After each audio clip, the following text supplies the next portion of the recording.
Web Rádio Tribuna do Pantanal. Pode aumentar o volume.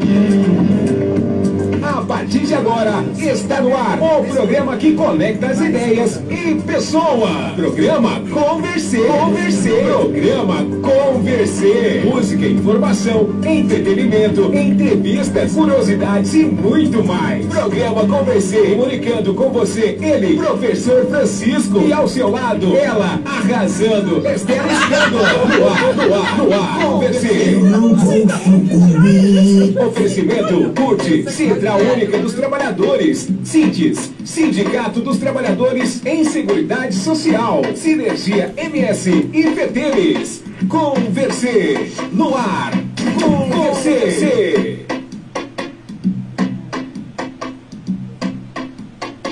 Olá, boa tarde, meus amigos, minhas amigas. Mais uma vez, estamos nós aqui, né, Estela? Hoje é dia 12 de março de 2022. Estamos aqui na companhia da Ju, do Serginho e do Eduardo e da Edna.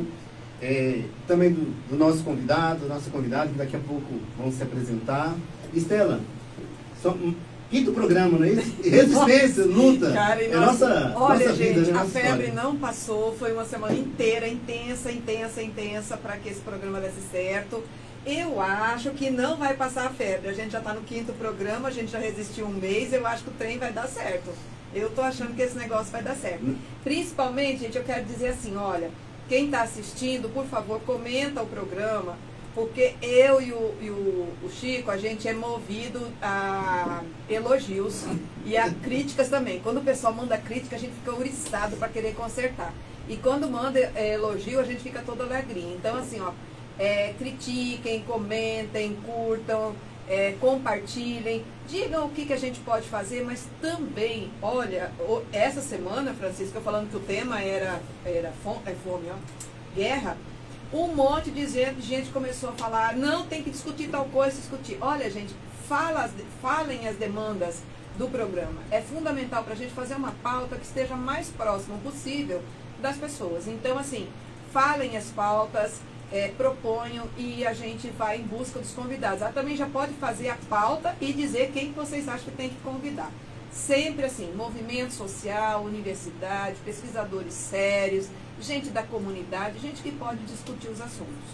É isso mesmo, cara. Estamos muito contentes, muito satisfeitos, porque, na verdade, Samuel e Jacica, vão sendo uma construção coletiva, sabe? Assim, claro que nós temos uma equipe de apoio, temos, assim, a gente está se dedicando, assim, bastante a esse programa, porque, assim, eu até brinquei com a Estela, eu pensei que era só chegar aqui, nem o microfone, não é, tem que preparar, até porque, assim, nós temos muito assim, responsabilidade com aquilo que nós estamos fazendo.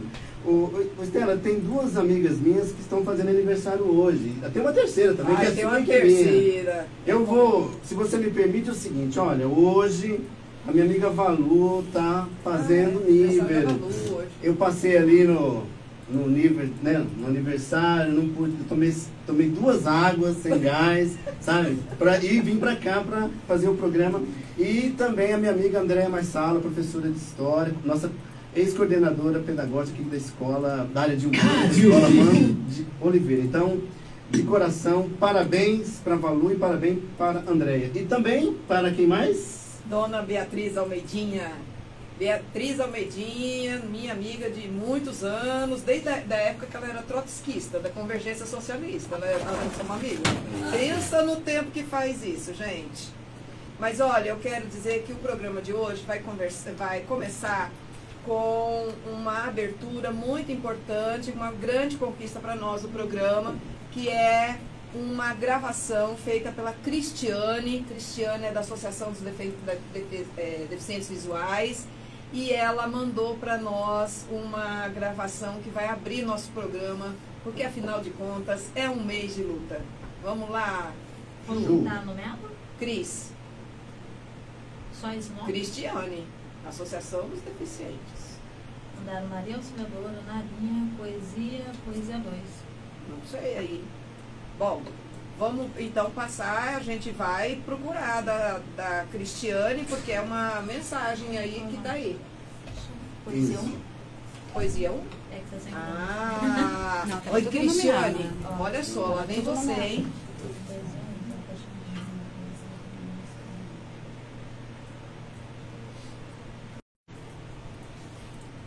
Eu vejo uma mulher indo em busca dos seus objetivos, brigar com o mundo para a efetivação de seus direitos. Eu lembro dessa música.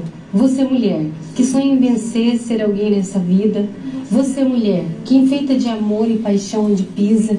Você, mulher, tão especial, o esteio da casa. Você, mulher, encanto princesa de beleza rara. Seja como você for, o que importa é ser você. Chegou a hora, é a sua vez. Você brilhou, e especial. O palco é seu, faça seu show. O palco será sempre seu, faça seu show. Feliz mês da mulher. Especial, você brilhou. O palco é seu, faça seu show.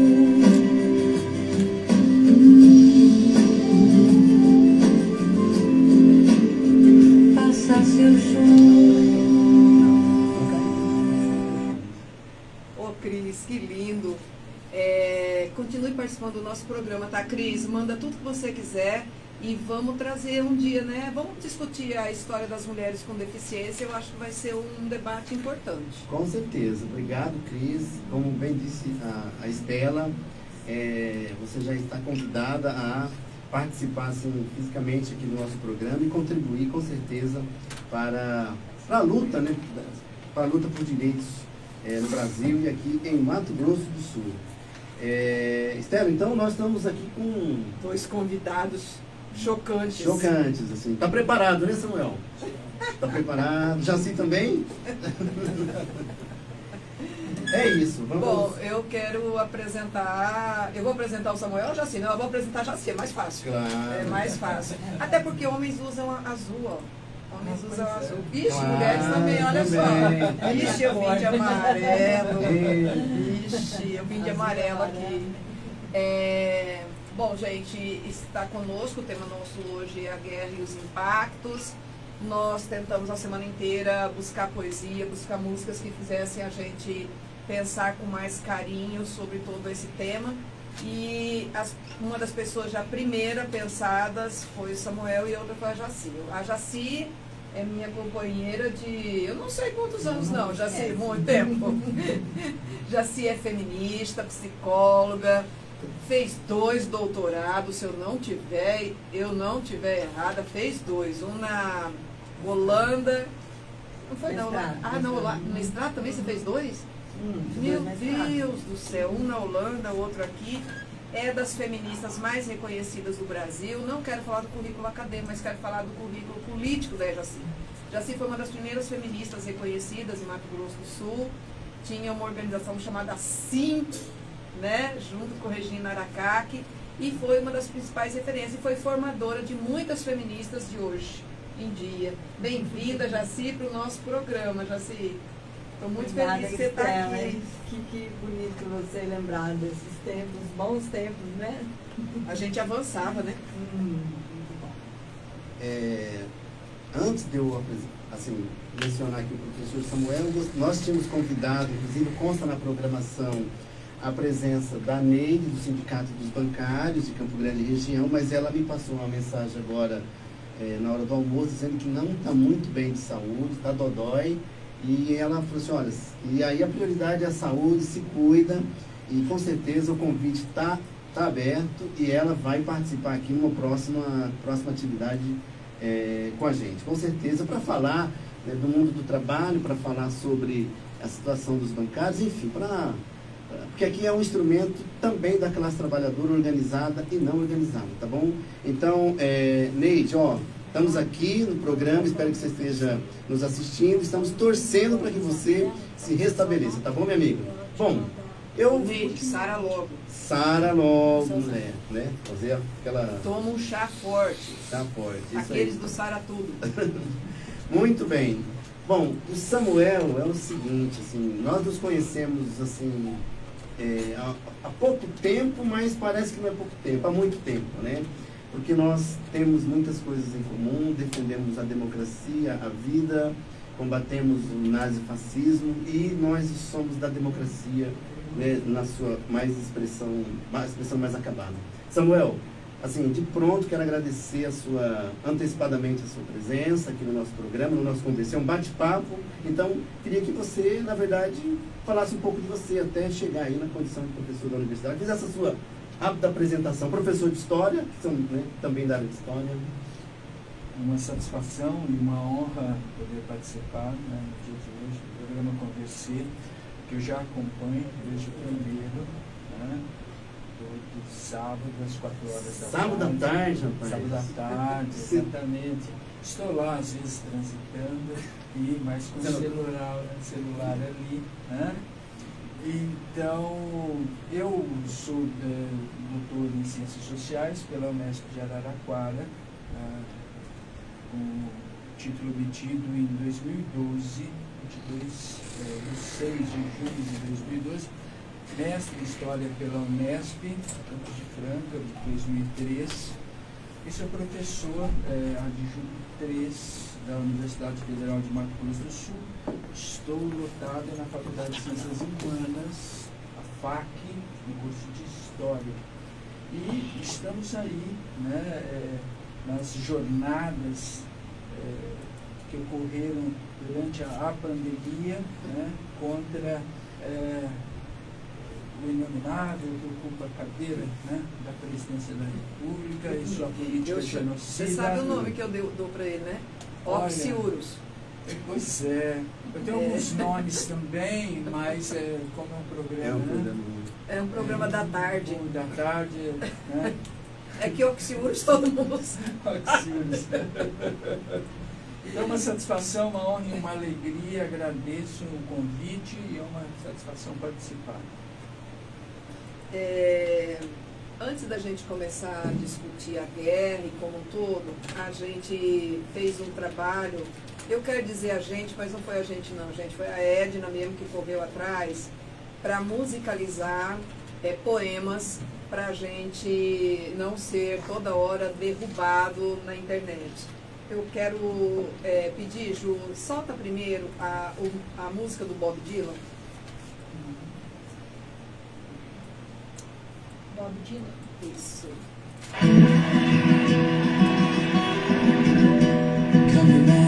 Venham, seus mestres da guerra. Vocês que fabricam grandes armas. Vocês que fabricam aviões letais. Vocês que fabricam todas as bombas. Vocês que se escondem por trás de muros. Vocês que se escondem por trás das mesas. Só quero que vocês saibam que eu enxergo por trás de suas máscaras. Vocês que nunca fizeram nada além de construir para destruir. Vocês brincam com o meu mundo como se fosse seu brinquedinho. Vocês colocam uma arma na minha mão e se escondem dos meus olhos. E dão as costas e correm para mais longe quando as velozes balas voam. Como o Judas de antigamente, vocês mentem e enganam. Uma guerra mundial pode ser vencida. Vocês querem que eu acredite? Mas eu vejo por trás dos seus olhos e vejo através das suas mentes, como vejo através da água que escorre pelo meu ralo. Vocês engatilham as armas para que os outros disparem. Então vocês se afastam e observam, enquanto a contagem dos mortos aumenta. Vocês se escondem nas mansões Enquanto o sangue dos jovens escorrem dos seus corpos e são enterrados na lama, vocês jogaram o pior medo que já pode ser lançado. Medo de trazer crianças ao mundo. Por ameaçarem meu filho, não nascido e sem nome. Vocês não valem o sangue que circula pelas suas veias. O quanto eu sei para falar quando não devo. Vocês podem dizer que sou jovem. Vocês podem dizer que sou inculto. Mas tem algo que eu sei, apesar de ser mais jovem que vocês. Até mesmo Jesus nunca iria perdoar o que vocês fazem. Me deixem fazer uma pergunta. Será que o dinheiro é tão bom? Ele comprará o perdão? Vocês acham que poderia? Eu acho que vocês vão descobrir quando a morte cobrar seu preço. Todo o dinheiro que vocês ganharam jamais vai resgatar suas almas. Eu espero que vocês morram e suas mortes cheguem logo. Vou seguir o seu caixão em um pálido entardecer e assistir enquanto vocês são abaixados para o leito de morte. E vou ficar sobre os seus túmulos até ter certeza de que estão mortos.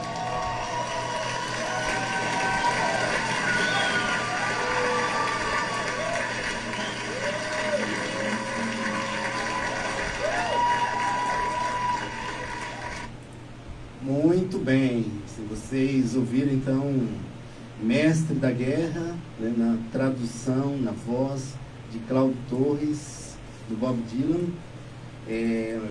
que expressa todo um contexto, né, da Guerra do Vietnã, no seu período mais auge. É considerado também aí uma das maiores músicas sobre guerra de todos os tempos. E vamos continuar nosso programa, nosso conversê. Antes de passar aqui para a Estela, quero reforçar quem está nos assistindo, compartilhe, né, e convide mais pessoas para poder participar aqui do nosso programa, que está muito especial hoje. Ô Jaci, antes da gente entrar no assunto guerra, atuais guerras, mundo guerra, é possível fazer poesia, continuar fazendo poesia em tempos de guerra? Como que você está vendo isso? Porque esse cara aí fez essa poesia numa guerra atroz. E agora nós temos poesia? Está sendo possível, Jaci, fazer isso?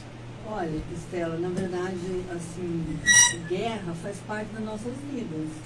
Eu acho que desde, assim, toda a história da humanidade, ela vem acompanhada de guerras. Eu estava me preparando para vir para cá, e tem uma autora italiana, Silvia Federici, né? Federici. E eu estava olhando aqui e ela fala assim que o tema principal na pintura no século XVI e XVII eram as guerras. Quer dizer, não só na poesia, na música, Bob Dylan, né?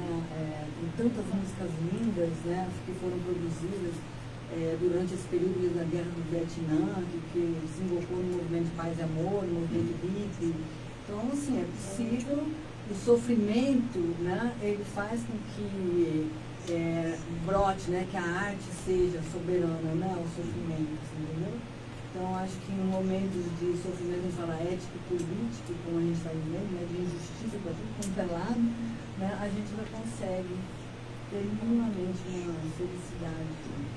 Olha, gente, no nosso programa a gente está convidando as pessoas para mandarem suas poesias. Hoje a gente vai ter várias, né, Ju? Acho que tem umas 4 ou 5 pessoas que mandaram poesia exatamente falando disso. Então, assim, a arte, a pintura, a música, né? Todas as artes, elas sempre conviveram com esses períodos de, não de banalidade do mal só, mas de intenso sofrimento, né? Interessante isso, né? Essa contradição parece, né? Quer dizer, diante da hecatombe, né? Diante da barbárie, da destruição, né?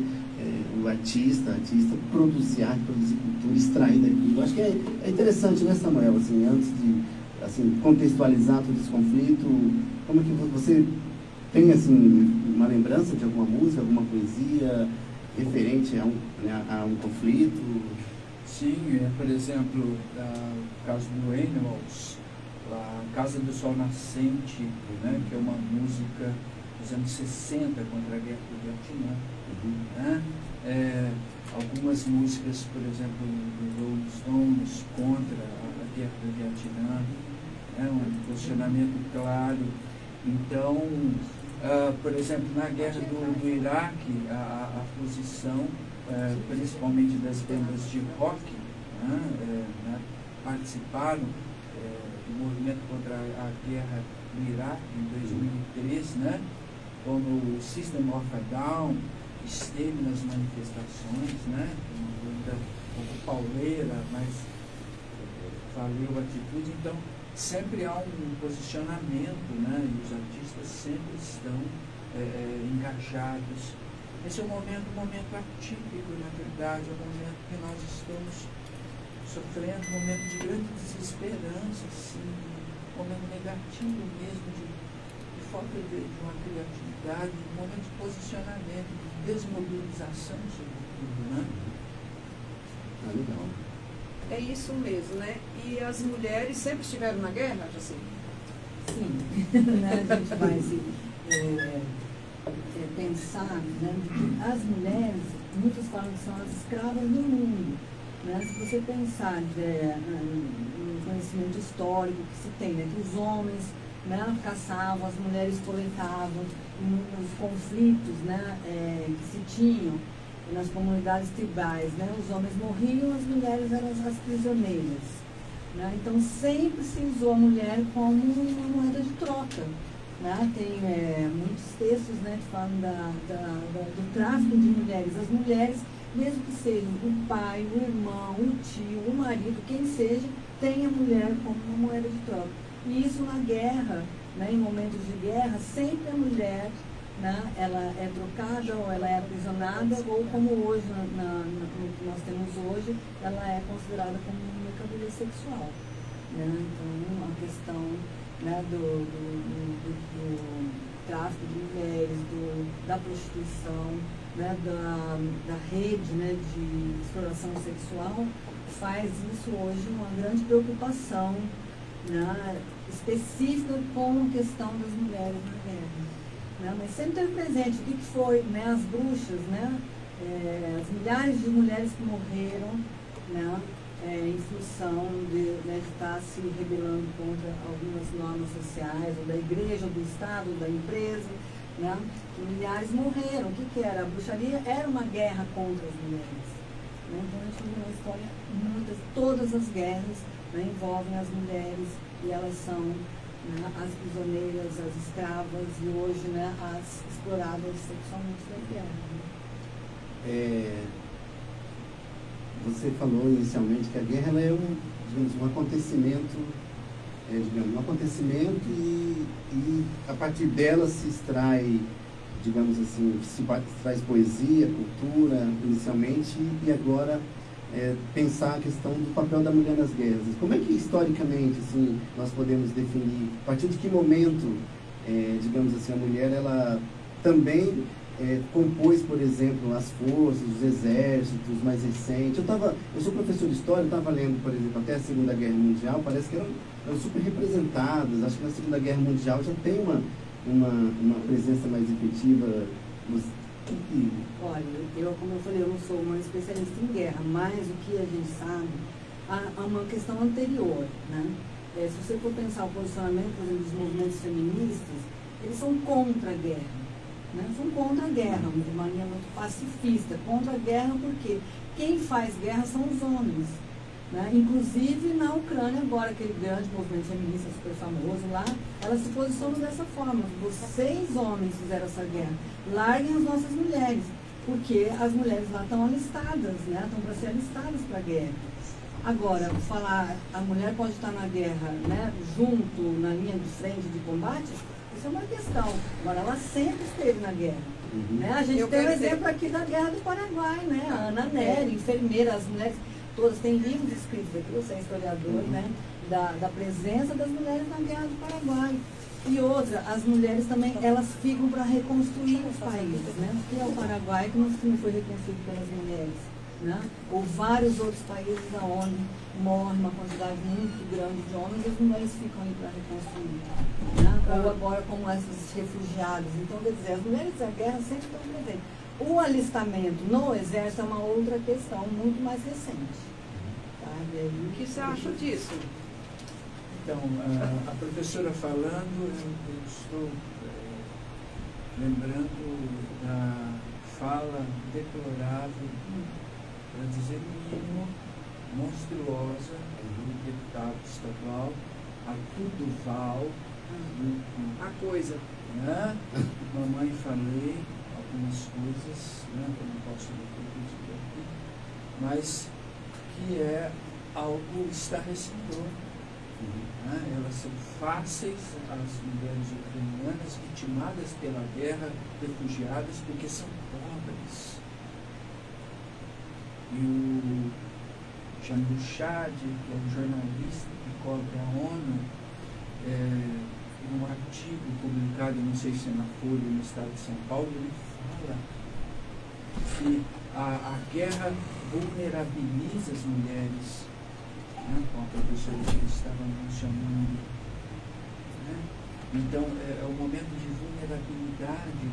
Isso é uma coisa chamada estupro. Né? Uma cultura do estupro, da violência e da total despersonalização, da desindividualização feminina da mulher. Então, me vem à mente a fala, né, da professora. Olha, eu só queria... Só uma questão, por exemplo, também além da fala desse deputado, que eu acho que ele já tem um olhar de ver a mulher como um sujeito, né, alvo da exploração sexual, também, né, tem uma fala muito forte, né, falando que por que as mulheres não estão alistadas? Né? Elas querem direitos iguais, mas não querem estar no fronte da guerra. Então eu vi algumas deputadas falando isso, né? Lógico, antifeministas, né? E vi também deputados falando isso, cobrando a presença das mulheres em fronte. E aí tem toda essa polêmica, né, mesmo na Ucrânia, de que a mulher deve ir para o fronte ou não. Que quem está sendo, né, saindo, refugiado, são mulheres. Eu tive uma palestra da Ancura essa semana, na Espanha, né, numa rádio também, e eles falaram que a média prevista é de 4 milhões de pessoas, 90% seriam mulheres.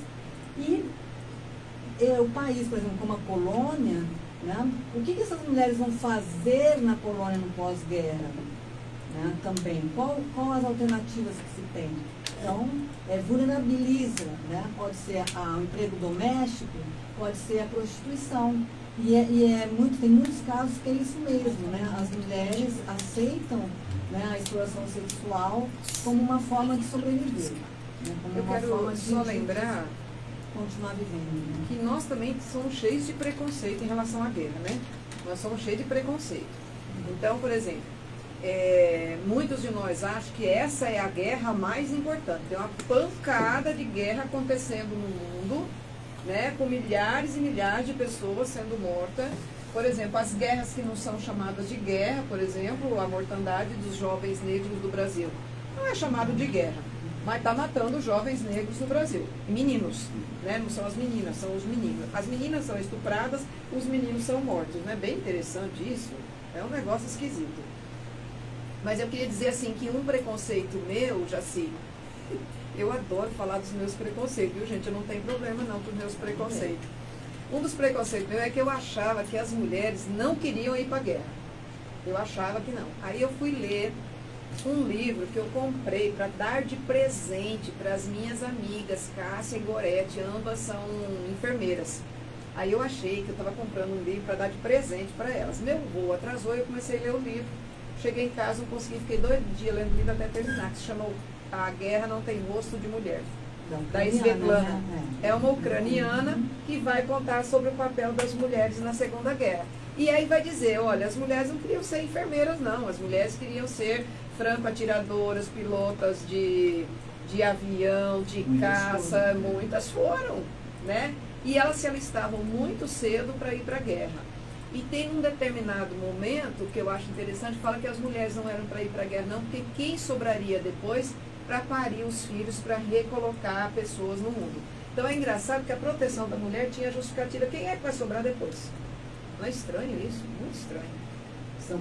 Samuel, a Estela mencionou muito bem que nesse momento até li um texto que acho que a Estela publicou no nosso grupo, e agora é tanto grupo, né, mas um grupo do Conversê, um texto dizendo assim, nesse momento são 70 países em média que estão em seus conflitos, em suas guerras, tá certo? Vários, são 70, vários continentes.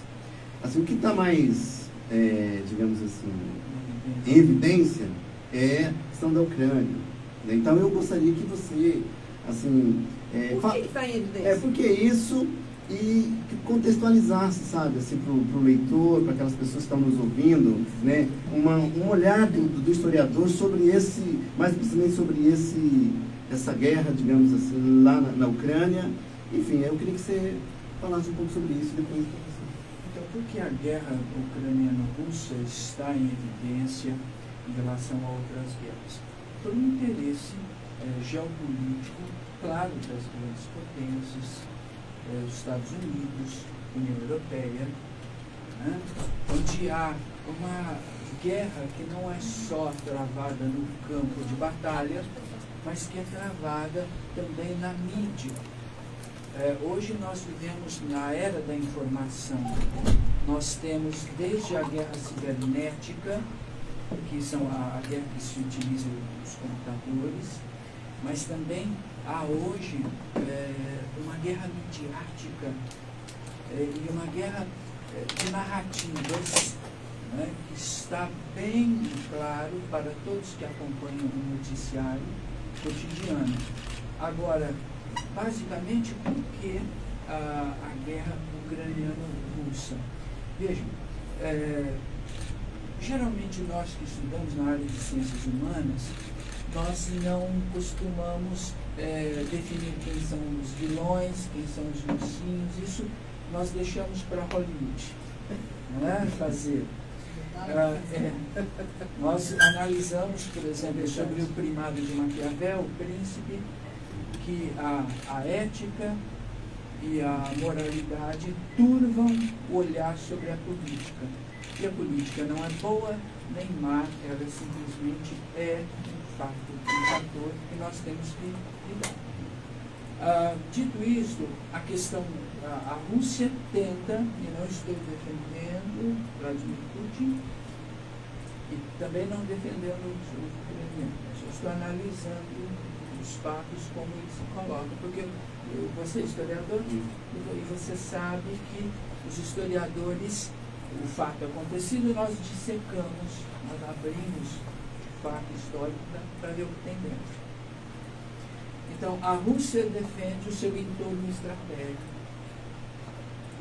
né, por um lado. Por quê? Porque do outro lado tem a Polônia, e a Polônia está integrada à OTAN, que é o Tratado do Atlântico Norte, que foi um tratado criado em 1949 para combater as ex-repúblicas soviéticas. A guerra terminou, a Guerra Fria terminou em 1991 e a OTAN continuou. Então, depois da Ucrânia, tem a Polônia. Se a Ucrânia adere à OTAN, isso significa um enclave estadunidense e europeu nas portas da mãe Rússia. Por outro lado, a Ucrânia que alçou a sua independência da União das Repúblicas Socialistas Soviéticas em 1991, ela luta para manter a sua autonomia e a sua independência, o que é legítimo também, e se desvencilhar da influência geopolítica russa. E é uma questão de sobrevivência, né? De manutenção da sua soberania, que é legítimo também. Tire os argumentos de que a Rússia está combatendo o nazifascismo, são discursos que procuram legitimar a ação russa. Mas, enfim, a questão é esta, por isso que está em evidência, por isso que as guerras na África não estão em evidência no momento, não estão nos noticiários, porque não interessa, os interesses não interessam, evidentemente, ao Ocidente, mas a questão da hora, do dia. A gente poderia dizer, então, né, Samuel, estou pensando aqui, tá? Pensando aqui. Cada programa é um colóquio. Estou pensando aqui. A guerra, na verdade, ela tem uma questão geopolítica, mas é uma geopolítica da economia, é uma geopolítica da cultura, é uma geopolítica identitária, é uma, né, na verdade são vários componentes, mas tem um componente que é o componente humano do que fica da guerra, né? Eu queria trazer, Ju, traz para nós a poesia do Ademir Serri, fazendo Eu quero comentar o preconceito da Estela, não sei se é exatamente meu preconceito, mas pode ser depois? Vamos ouvir essa poesia? Olha, gente, eu quero agradecer imensamente porque o Ademir fez poesia para nós hoje aqui e ela foi musicalizada. Qual é o nome da poesia? Peraí, tem duas, Tem né? lá. A lata de lixo? Da lata de lixo? Latas de lixo? Isso. Ontem não doeu? Yes.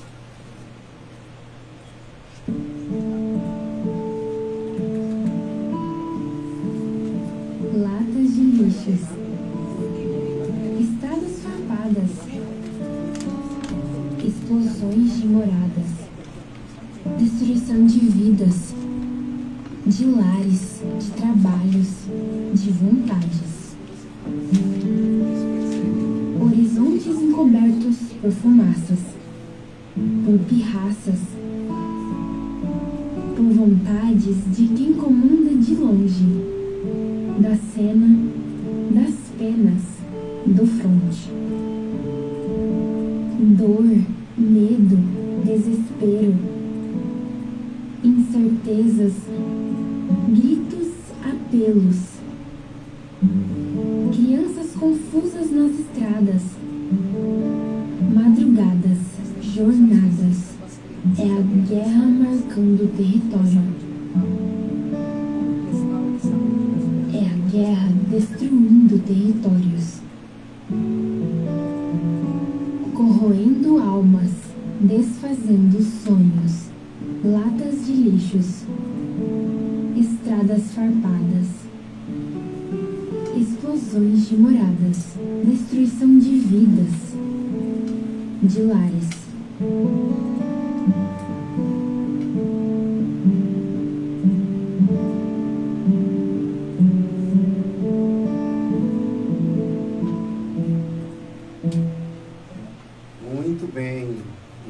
Aí de Joana Torres, a poesia escrita ele é um apoiador nosso, inclusive, aqui do programa, né, Serginho? O Ademir Serri, ele é um professor, ele é vice-presidente da CACEMES, né, então, Ademir, obrigado pela sua poesia. Tem mais, né, Estela? Tem mais poesia. Mais. Olha aqui, o podem continuar enviando que a gente garante. Vamos mencionar aqui algumas pessoas que estão participando, olha aí, ó. Professora Regina, Selma Rodrigues, Aristides Cordeiro, obrigado Aristides, é o comandante aqui da rádio, né? Tânia Regina, você conhece? Converlato, não? Selma Rodrigues de novo, Selma, enfim, então pode continuar mandando a sua mensagem, né? Carminha, tem várias pessoas aqui que estão... Giane, Glorinha, lá dos Estados Unidos, gente, Glorinha tá lá nos Estados Unidos assistindo a gente, olha só. Estela, esse programa, ele está de pé, claro, tem várias pessoas que estão assistindo, estão sugerindo, e nós estamos dispostos, né, Estela, a dedicar o melhor de nós para fazer um programa muito à altura que as pessoas merecem. E nós temos que agradecer às pessoas que estão, e às entidades que estão nos apoiando, Ju. Você pode ver aí a primeira entidade sindical, com muito orgulho, que dá um apoio espiritual aqui para o nosso programa, para a gente ajudar a pagar algumas despesas aqui, tá bom? Ju, e a Ju fica feliz, ó. Você, trabalhador do setor elétrico, seja na produção, transmissão, distribuição, comercialização de energia elétrica, você prestador de serviços que atua em indústrias e empresas do setor, vou te fazer um convite. Venha filiar-se ao Sinergia MS, Sindicato dos Trabalhadores da Indústria e Comércio de Energia no estado de Mato Grosso do Sul. A Sinergia MS representa você, trabalhador do setor elétrico, desde 1981, garantindo seus direitos. Conheça a Sinergia MS. Acesse o nosso site www.sinergia-ms.com.br ou ligue 67 30 29 5821. Sinergia MS. Você está ouvindo o programa Conversê, com Estela Escândola e Professor Francisco. Violência contra a mulher. Denunciar é dever e poder salvar vidas. Denuncie por meio do número 180. A ligação é gratuita e o serviço funciona 24 horas por dia, todos os dias da semana. Esta é uma campanha do programa Conversê. Bom, antes da gente fazer a intervalo, a Jussi falou, eu quero falar do seu preconceito. Eu também quero ouvir, porque eu quero falar que é meu pré-tracinho conceito, não é preconceito. Eu achava mesmo, eu acreditava piamente que as mulheres não queriam ir para a guerra. Também não acho que as mulheres querem ir para a guerra, sabe? Eu acho que é um divisor de águas, não vejo como um preconceito. Talvez essa é uma grande polêmica agora, né? As mulheres vão para a guerra, não vão? As mulheres querem direitos iguais, não querem? Então, o que as mulheres fazem, qual é o papel? E por que é um divisor de águas? Porque no feminismo a gente tem várias formas de pensar. Uma delas, que é a forma mais tradicional, é você achar que as mulheres têm que ser iguais aos homens. Né? Isso a gente já se pensava até a década de 70, olha, as mulheres querem igualdade aos homens. Né? E depois teve toda uma integração das mulheres no mundo dos homens, né? Que já foi declarada também há muito tempo como uma falência. Né? As mulheres entraram no mundo dos homens com toda a discriminação, preconceito, né? Desigualdade e tudo mais. Então, se pensa hoje não mais numa igualdade, né? Se pensa hoje em equidade de oportunidades, né? Mas tem um feminismo da diferença, né? Que os diferentes, né, possam ter iguais oportunidades. Então, nesse sentido, se a gente for pensar na guerra, por que, né, que nós vamos defender a participação das mulheres na guerra se, né, não são as mulheres que provocam as guerras? Né? Essa guerra, muitos falam, é a guerra do Putin, né? Não é nem sequer da Rússia. Né? Os homens provocam a guerra. A guerra é um instrumento, né, historicamente muito masculino, ligado, né, à masculinidade, à virilidade, né, ligado à violência, ligado ao estupro. Então, se nós queremos fazer um feminismo de se integrar nesse mundo da violência, da destruição, a gente pode defender. As mulheres vão para a guerra, querem ir para a guerra. Né? Aí tem uma outra concepção, nós não queremos guerra. Nós não aceitamos, a guerra é inaceitável no mundo no século XXI. Se a gente estuda, conversa, tem racionalidade, tem história, por que nós vamos repetir ad infinito a história? Né? Por que a gente não consegue ter outras formas de relação? A gente sabe muito bem, né, as questões econômicas, porque na guerra nem todo mundo perde. Né? Muita gente ganha, mas as mulheres sempre perdem na guerra. Então, Estela, eu acho assim, que tem, né, uma parte do feminismo que defende a presença das mulheres no exército, as mulheres na construção civil, as mulheres fazer tudo que os homens fazem, né? Como se isso fosse uma proposta de transformação. Só que nesse mundo, né, que a gente está vendo, né, esse mundo masculino, né, esse mundo, ele está sendo, né, questionado, ele está sendo desmoronado. Né? É um mundo com valores totalmente, né, racistas, né, misóginos, eu não vejo sentido, né? Como feminista, e tenho visto assim, todos os discursos de feminismo nos debates de guerra, as mulheres, né, se colocando contra a guerra, não é nem a favor de um lado, contra a guerra enquanto instrumento, né, de uma estratégia política. Porque as mulheres sempre foram, desde sempre, né, foram as escravas, as prisioneiras, as estrupadas, as violentadas. Não são elas que vão assumir o poder depois que a guerra acabar, não são elas que vão assumir os governos, não são elas que vão assumir, né, os lucros que dão as armas, os armamentos.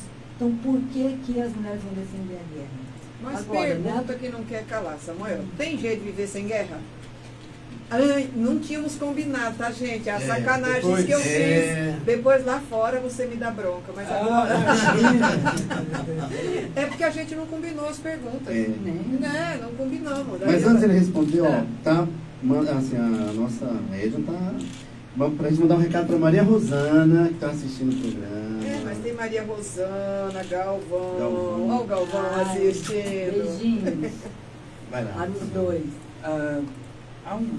Existe um filme chamado 2001, uma Odisseia no Espaço.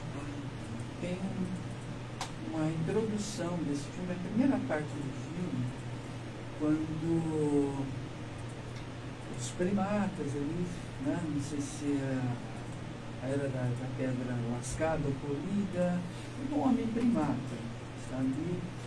E tem um lago, um pequeno lago,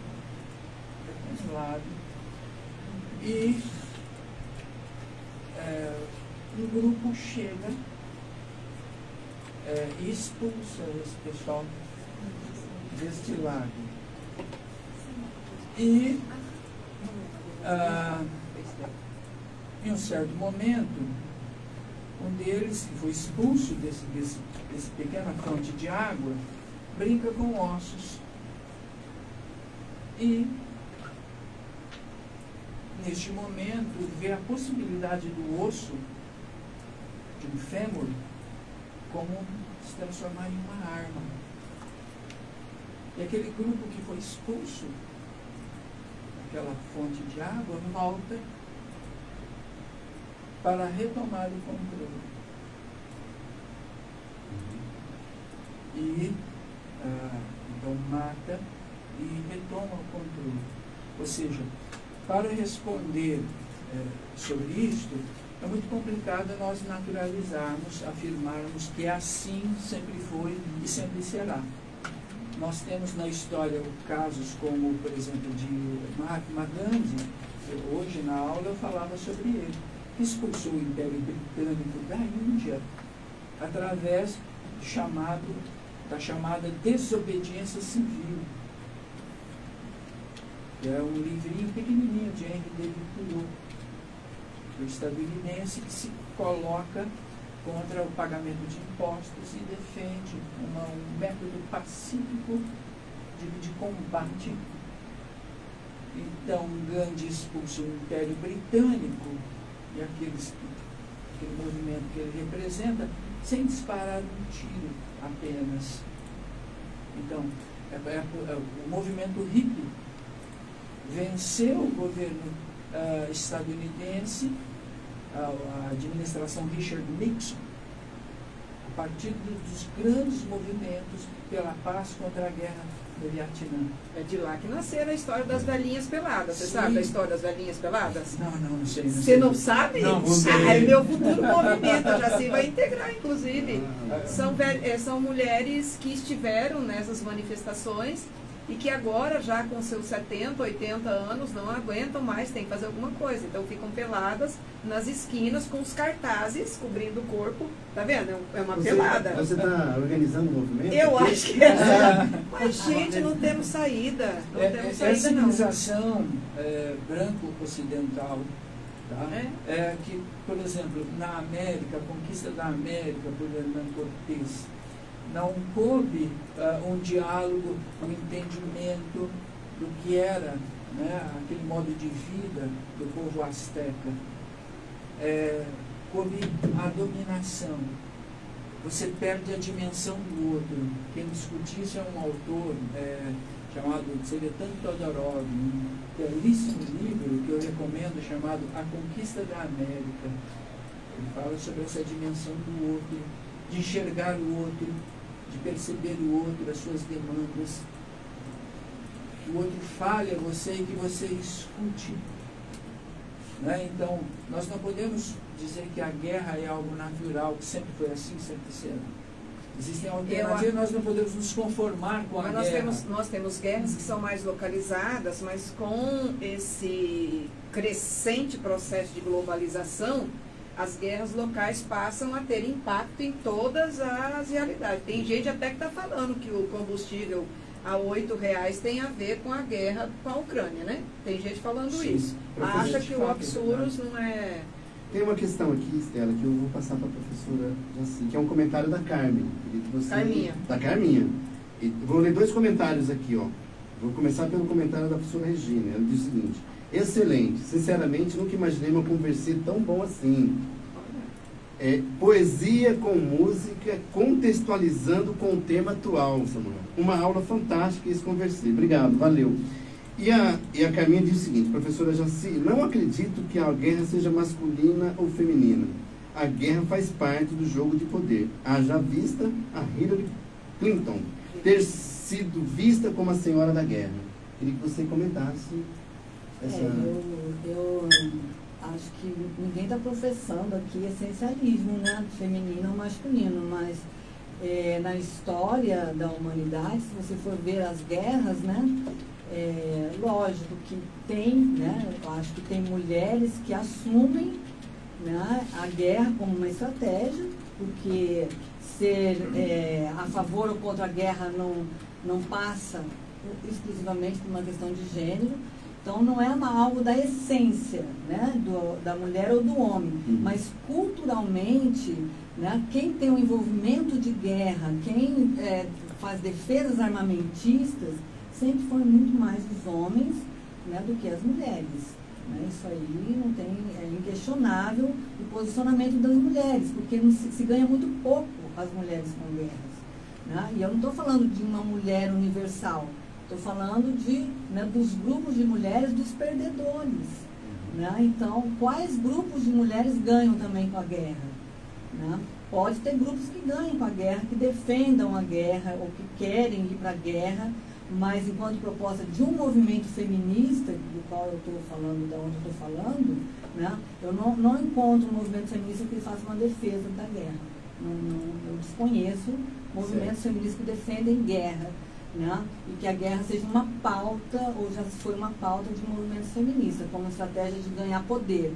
Né? Então, numa luta de poderes entre gêneros, eu não vejo, eu desconheço a guerra como uma forma de ganhar poder entre os gêneros, essa forma bélica como existe.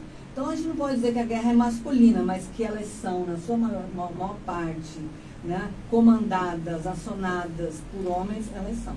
A gente podia dizer que, na verdade, tem diferentes papéis de homens e mulheres com suas identidades todas nas guerras. Por exemplo, nós já tivemos guerras em que pessoas transexuais foram colocadas para servir os exércitos. Nós já tivemos guerras assim.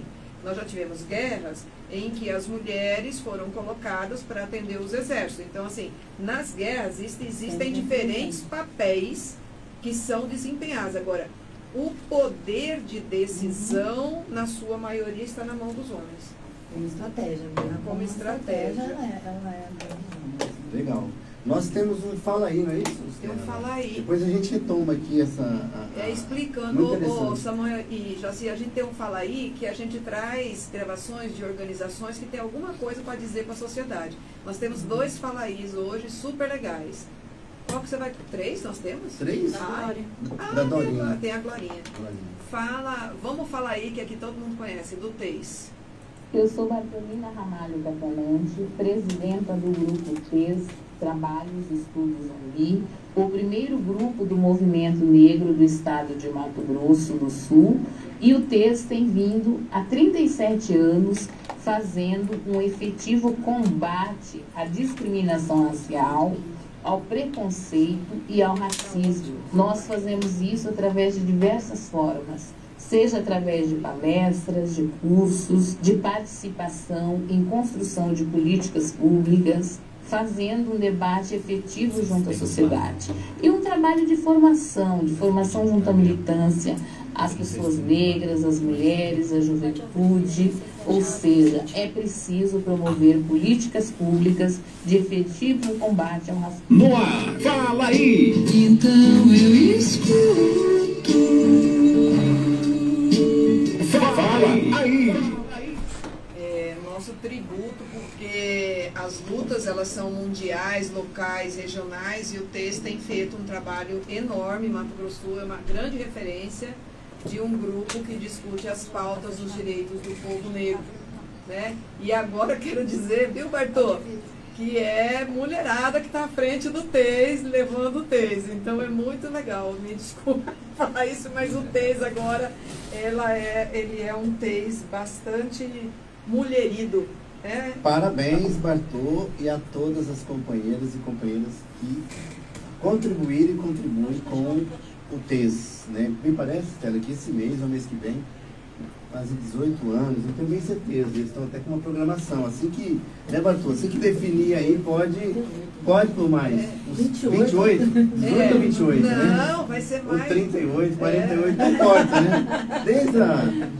Então, quando estiver pronta aí a programação, o Bartô pode entrar em contato, e acho que nós podemos até convidá-lo também, né? Tá, eu quero dizer, gente, que o pessoal que está participando conosco aqui pelo Face é uma participação ultra qualificada, né? Claudinha Araújo, Enilda, Joelson, Marcelo, Elaine, a Rosana e o Galvão, que estão aqui o tempo inteiro contribuindo, a Silvana Colombelli mandando abraços para nós. Obrigado. Fabiola Lima, ou seja, a gente tem uma participação bem qualificada hoje nesse programa, até porque eu acho que o assunto é importante, mas também nossos convidados são os nossos convidados, né? Ó, tem ainda o Bernardo, a Joana, parabéns, Estela e Francisco, enfim. Ju, tem como mais um patrocínio aí, um apoiador aí de primeira hora, né, Serginho? Porque senão, rapaz... Vai que a gente não recebe o patrocínio. Viu? Nós estamos... Sinergia, Elvis, segunda-feira aguardamos boas notícias. Toda força, pensamento... Põe meu sindicato, sim. O pessoal do Sinergia no Fórum Social Mundial. Aí, ó. Olha aí. 2001, estava com o pessoal do Sinergia. Sinergia. Ó, meu sindicato, quer ver? Vai lá. Aí o Alexandre pergunta se eu falo do sindicato aqui. Vai lá, Ju. MS, o Sindicato da Saúde Estadual, na luta em defesa do SUS e dos servidores públicos. O Sintes-MS representa os profissionais da linha de frente no combate à pandemia do coronavírus, servidores públicos da saúde do Estado. Sintes-MS, Sindicato dos Trabalhadores em Seguridade Social de Mato Grosso do Sul.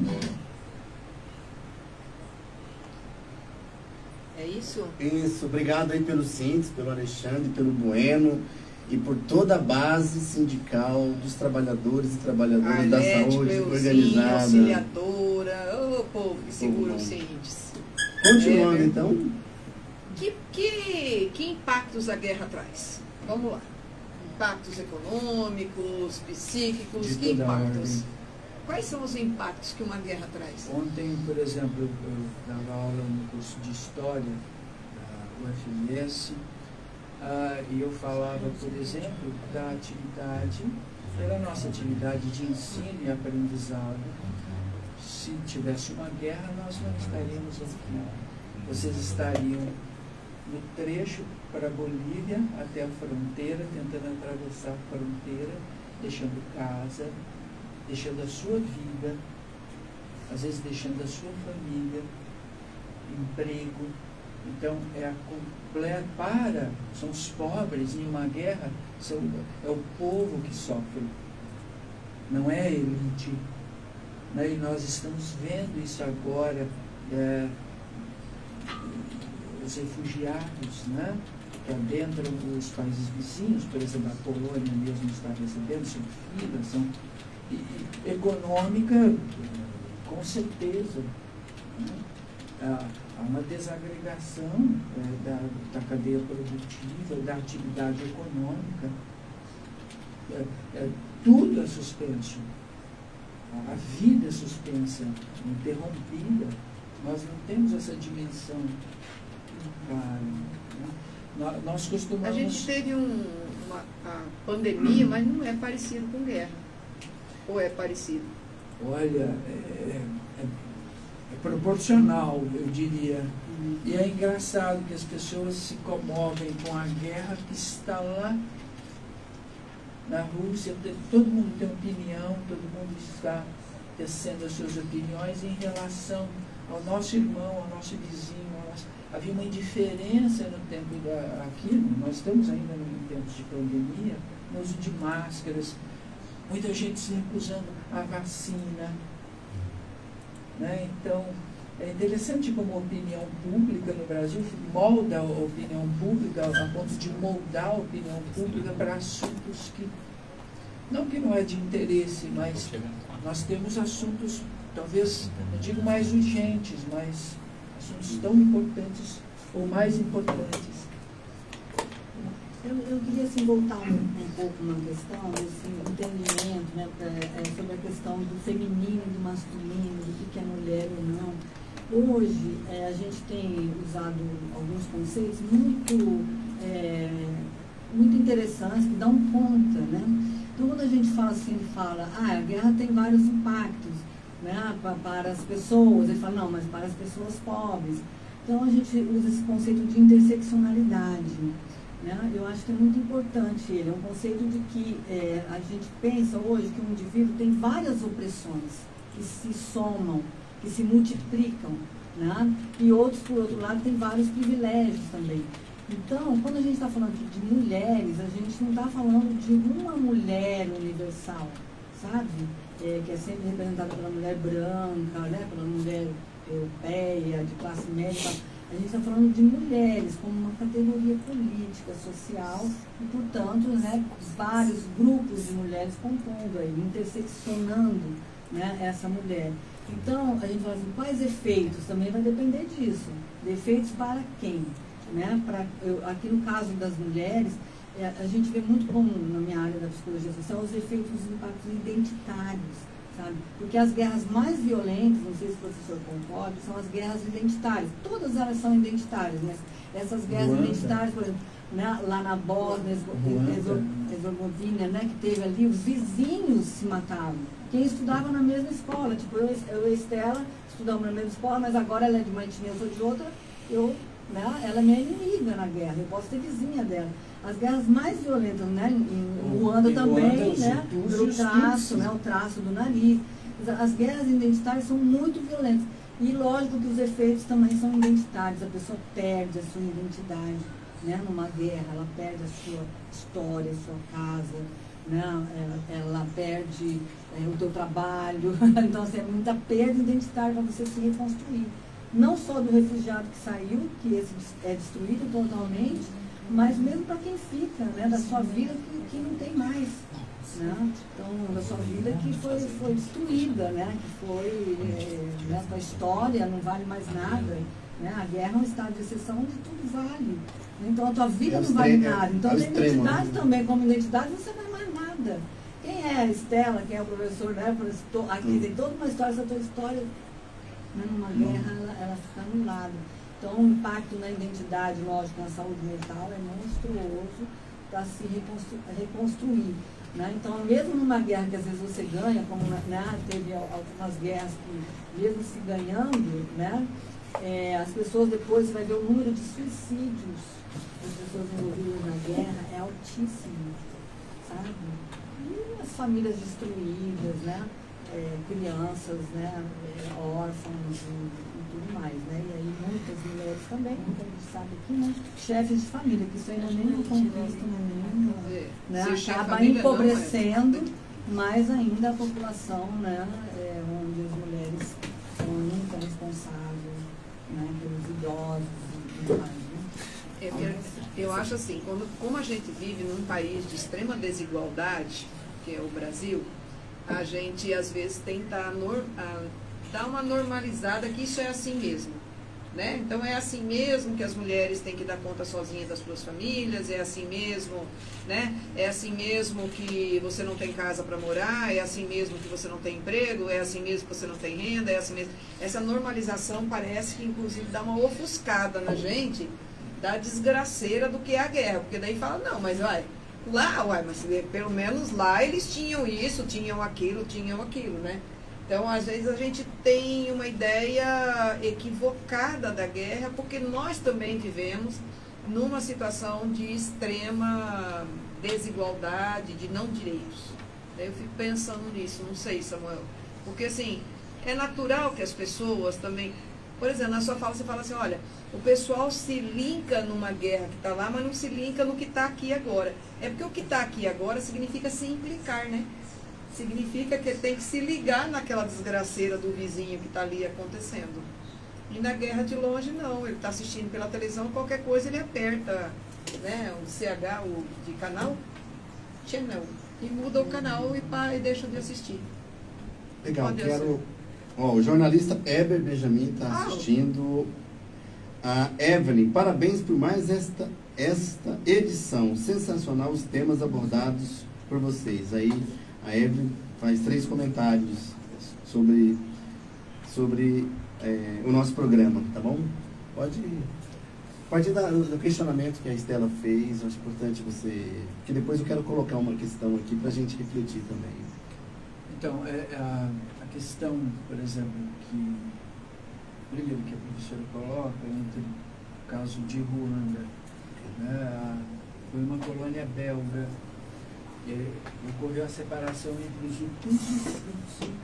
Os Tutsis, a etnia Tutsi, eram considerados baratas, que deveriam ser esmagadas, e o governo distribuiu por facão e foices amplamente para a população, para que o seu vizinho fosse morto, decapitado. Uma guerra, algo equivalente à Segunda Guerra Mundial, com milhões de mortos, foi aproximadamente 2 a 3 milhões de mortos, não se sabe exatamente. Bom, sobre essa questão, Estela estava falando sobre a desmobilização, porque... Por exemplo, a França fez uma manifestação imensa agora contra a guerra, apesar que está ali no quintal deles, né, também. Aqui, se a gente chamar uma manifestação, tem uma manifestação contra a guerra? Eu penso que a mídia molda a opinião pública ao ponto de elencar assuntos, de escolher temas e mobilizar a opinião pública. A mídia ainda tem esse poder, porque, na verdade, se nós formos imaginar, né, a grosso modo, claro, antes de ontem, subiu o combustível, né, tá chegando agora a R$10, as filas imensas nos postos. Esse é um efeito imediato para nós, tá? Para quem é classe média, para quem abastece o carro, para quem tem carro. Né? Eu vi uma fala, não sei se tem a ver com qual isso. Qual é a implicação para nós de uma guerra na Europa, né, no leste europeu? Eu acho que é uma questão da seletividade, né, que tem sido muito discutida, né, exatamente isso. Porque uma guerra, né, na Europa, lá longe, na Rússia, né, as pessoas estão, né, implicadas, e outras na África, ou, né, mesmo em outros países. Não. Acho que o ser humano, pelo menos como psicólogo, assim, ele sempre seleciona, ele sempre classifica. Né? Ele seleciona e ele classifica. Isso aqui é mais importante que isso aqui é mais importante que isso. Nas representações sociais a gente faz isso também. A nossa cabecinha funciona assim, seleciona, classifica, dá valor, qual que é bom, qual que é ruim, qual que é melhor ou não. Isso acontece, é uma característica humana, da forma que a gente aprendeu a pensar assim. Né? A gente tem que fazer um esforço para não ser seletivo. A gente tem que aprender a não ser seletivo, senão a gente vai conseguir continuar sendo seletivo pela mídia, né, por vários N interesses. Então, eu acho que esse discurso da seletividade, ele não é assim para falar, olha, a guerra lá não é importante porque é da Europa, porque eu já ouvi falar, porque são loiras de olhos azuis que estão sendo, né, refugiadas, não é isso que a gente escuta, né? Então, assim, né, então isso não me importa.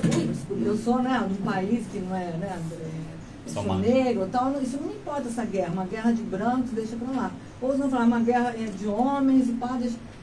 Então a seletividade, ela não pode servir para isso, para excluir, ela tem que servir para assim, para ampliar, falar, olha, essa guerra é importante, mas também a guerra na África é importante, também a guerra, né, lá no Afeganistão também é importante, também todo mundo é humano.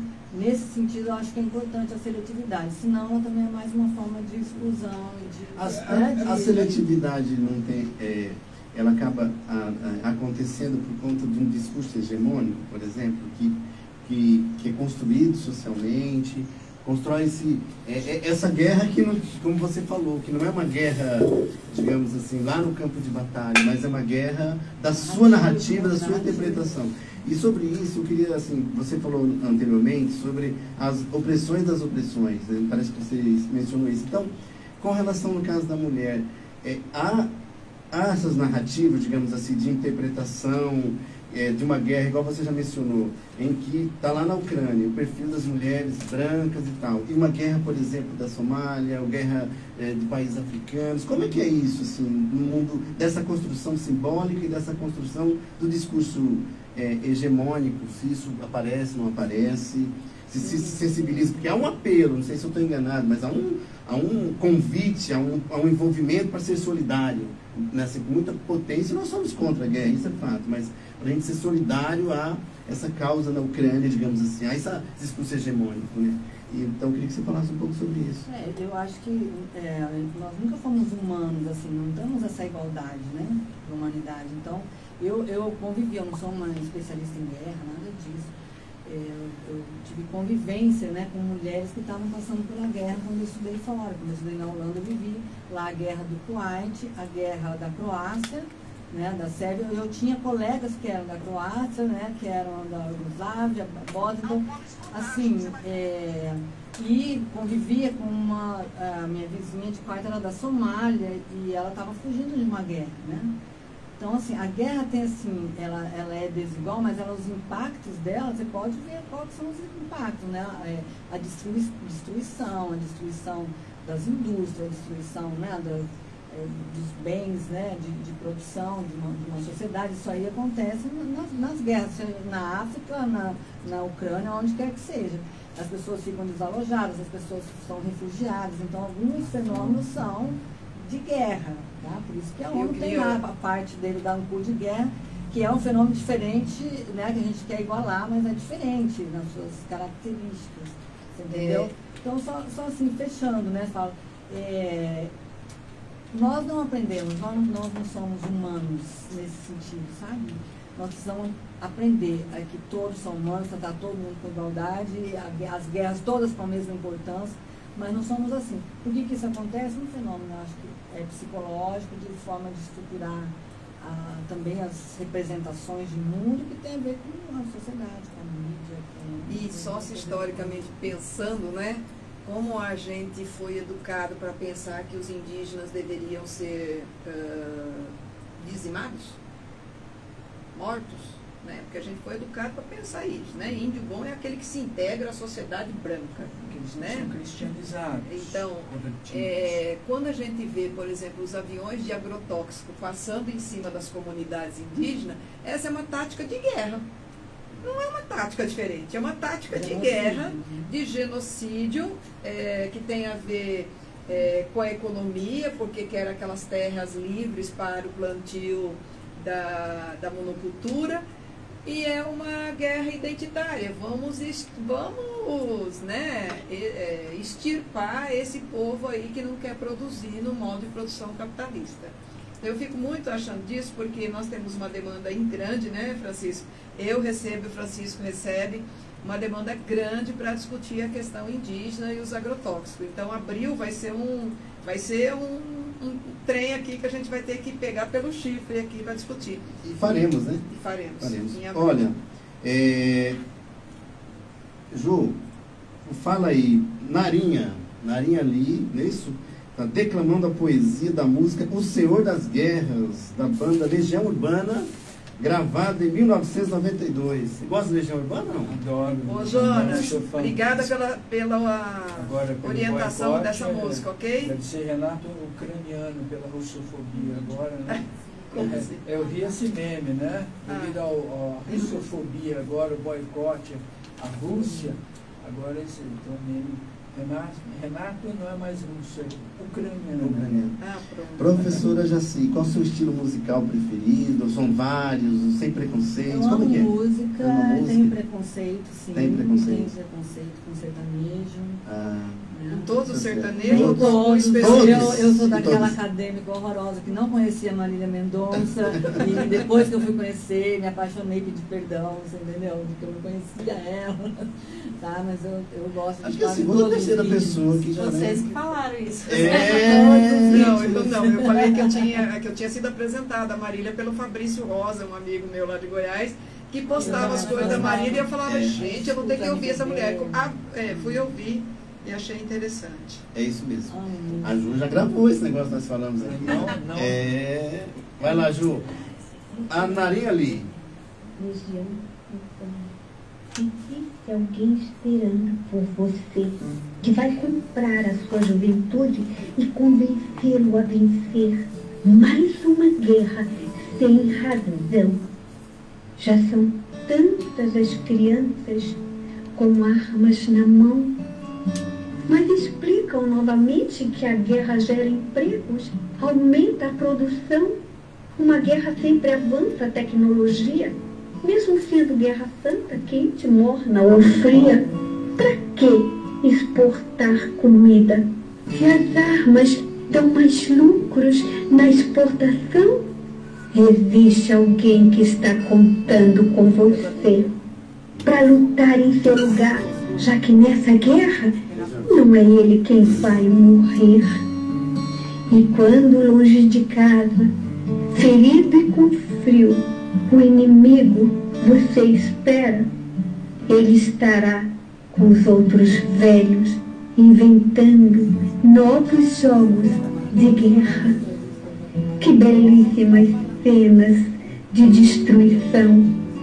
Não teremos problemas com a superpopulação. Veja que uniforme lindo fizemos para você.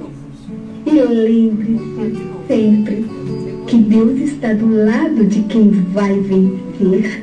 O Senhor da guerra não gosta de crianças. O Senhor da guerra não gosta de crianças. O Senhor da guerra não gosta de crianças.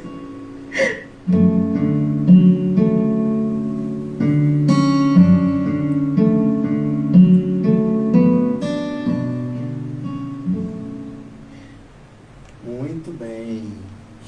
É isso aí. A indústria armamentícia e seu poder.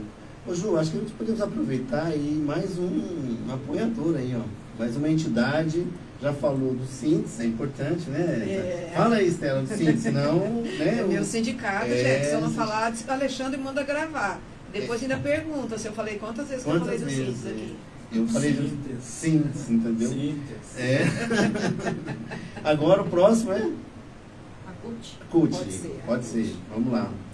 CUT-MS é a central única dos trabalhadores de Mato Grosso do Sul, a organização que reúne mais de 100 sindicatos e federações do Estado, representando mais de 200 mil trabalhadores na base. Ela está sempre na luta pelos direitos da classe trabalhadora por melhores salários e melhores condições de vida. A CUT é a maior central sindical do Brasil e a quinta maior do mundo. Trabalhador e trabalhadora, conheça mais sobre seus direitos. Acesse a CUT-MS nas redes sociais. CUT-MS, presidente Wilson Gregório. Você está ouvindo o programa Converse, com Estela Escândola e professor Francisco.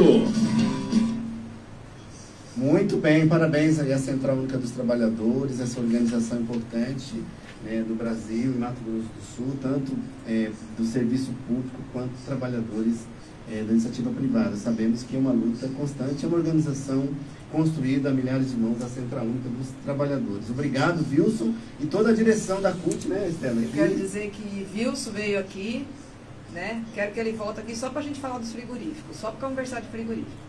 E veio também a Cleo para falar com a questão das mulheres. Quer dizer que são duas lideranças muito preparadas e, assim, fizeram do programa um aprendizado para todo mundo. Foi muito importante mesmo. Tem um comentário da Joyce aqui. A guerra é a ausência total de maturidade e empatia e um produto extremo do individualismo no poder. É minha eterna professora Jaci. Sou sua fã.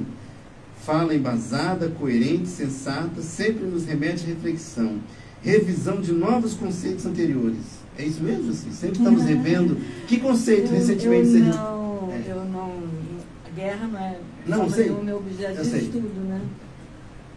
Assim, eu acho que nós que estamos na academia, né, professor, vocês também, né, professor, Estela, a gente tem que sempre...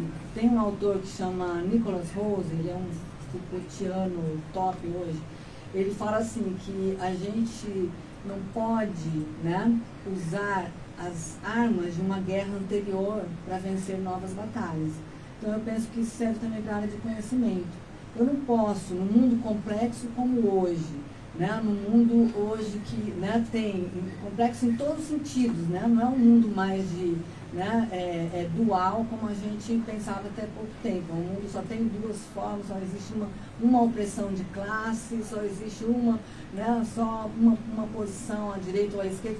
Então, a complexidade que a gente tem no mundo de hoje, né, com as questões identitárias, de gênero, questões raciais, que no Brasil ainda precisam ser mais absorvidas, né, a gente tem que melhorar também o nosso arsenal, as nossas munições, né, teóricas, conceituais, é a nossa obrigação.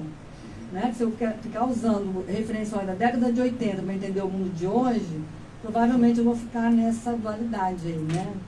Biden ou Putin, né? Não é nem o presidente da Polônia, né?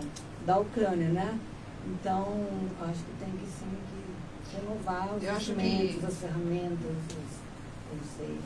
Então, acho que um dos conceitos mais legais que eu vi agora o pessoal se reconstruindo, que havia muito ainda o saudosismo da União Soviética, né? Havia um saudosismo ali. Não, tem gente ainda que está lá com a bandeira na mão defendendo o Putin, que é o socialismo contra o capitalismo. Né? Então, assim, isso é ultrapassado. E a parte da esquerda, inclusive. Ô Samuel, você acha que essa é uma guerra dentro do capitalismo, que a matriz básica da conversa é energia? O que é a briga? Qual que é a guerra? É a energia? A questão é a seguinte: após a guerra do Iraque, a frente de conflito dos Estados Unidos, do Império, mudou. Não é mais o Oriente Médio, é a China, é o século XXI. Os analistas afirmam, desde os anos 70, inclusive eles, o grande pensador Samir Amin, sobre a crise dos Estados Unidos, que é a perda de hegemonia dos Estados Unidos ante a uma China e os seus parceiros, Rússia, Índia, Brasil e África do Sul, os BRICS, que fundaram um banco, inclusive, internacional para financiar projetos de infraestrutura.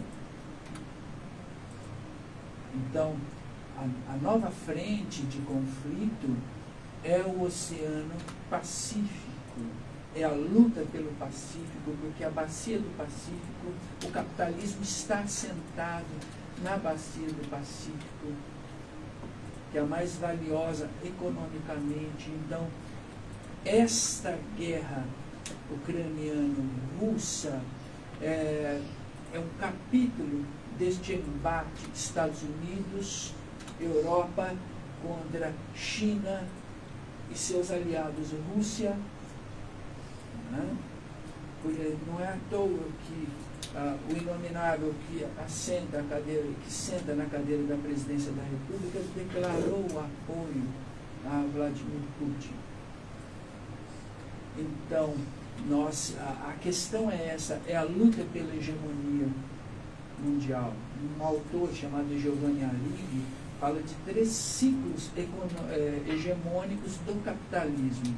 O primeiro foi Veneza, Nápoles, Portugal e Espanha, na Baixa Idade Média, ali, do século XIII ao século XVI. Tivemos o Império Britânico, tivemos a hegemonia estadunidense, que fez a segunda Revolução Industrial, e agora nós talvez estejamos, o professor Giovanni já faleceu em 2004, mas talvez estejamos ali num novo ciclo hegemônico, e uma nova hegemonia que talvez seja a China agora. Então, os Estados Unidos está lutando, porque a Ucrânia seria um enclave dos Estados Unidos nas portas da Rússia, assim como Cuba é algo ainda desconfortável a 80 quilômetros de Miami, e como foi durante a Guerra Fria.